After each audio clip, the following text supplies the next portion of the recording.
Дэлхийн маань ирээдүй гэрэлтэй сайхан харагдаж байна.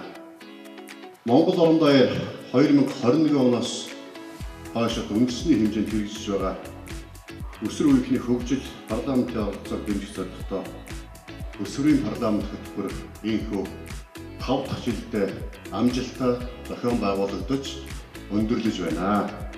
Та бүхний урттай, санаачлагтай болгоё бүтээх гэсэн чин ирмэлцэл хүсэл зорилгыг юугаарч орлуулшгүй үнэтэй зүйл. Нийгэмдээ гэрэлгээ түгэх шинэ үеийн ухаан зоригтой залуус бол энд сууж байгаа залуус та нар юм шүү гэж онцлж хэлье. Би энэ жил 17-наас өрн, дараа жил 18-наас өрн. Гэтэл дараа жил намайг сонгоод өгөхөд би юу мэдчих хэвээр улсын хурлын парламент гэж юу юм? Яг юу хийдэм бэ? Гэх мэтлээ ирэхэд бол бүх ойлголтуудыг тал бүрийн өнцгөөс нь ирэхэд бол суралцаж мөн яг ингээ төрийн ордон дотор ингээ зогсоод ирэхэд бол яг өөрийн биеэр мэдрээд мөн ярих чадвар нэлээд нэмэгдсэн. Хүүхдтэй маш сайн нөлөөлж чаддгийг би ойлгосон. Одоо өөрийгөө зөвөр яаж илэрхийлэх, хамтарч яаж ажиллах гэд энэ бүгдийг ингээ хослуулж байж иж одоо аюу тийм гоё зөв хамт олонны уур амьсгал үүсдэг гэдгийг би аюу сайн ойлгосон. Маш зөв хүрээллийн хүүхдүүдэд танилцсан. Одоо би дарахныхаа этгээурт ингээд амар дотно ингээд гоё найзууд байж чадж байгаа. Бас бусад аймгийн хүүхдүүд маань ингээд гоё найз шиг найз байгаа. Тийм амар гоё зөв газараа байхаар нэг гоё мэдрэмж өгч штэ. Тийм мэдрэмж ингээд бүрэн дөөр өгч байгаа. За миний хувьд болохоор яг нийгэм тал руугаа аюу сонирхолтой.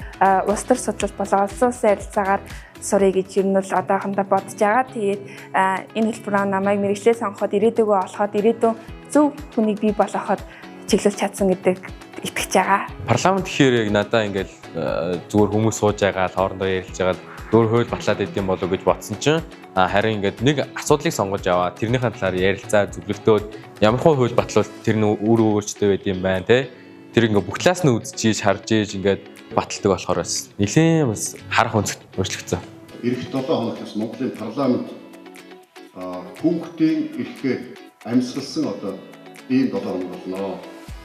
Цаашид энэ ажлыг уламжлал болгон жил бүрийн 5 дугаар сарын сүүлийн 7 хоног буюу хүүхд багчуудаа илүү бас Монголын төр засаг анхаарал тавьж байгаас илэрхийлж чуулганаараа асуудлуудыг онцолж хэлцдэг бол ийм одоо шинэ жишгийг тогтоож байгаа. Энд сууж байгаа дүүнэрээ ирээдүйн одоо эх орно гэсэн сэтгэлтэй, эх орноо хөгжүүлэх зүтгэлтэй, эх оронч Монгол иргэн болж төлөвшнө гэдэг огтхонч эргэлзэхгүй байна. Хөтөлбөрийн амжилтад хүргэсэн дүүнэртээ халуун баяр хүргэж амжилт хүсье.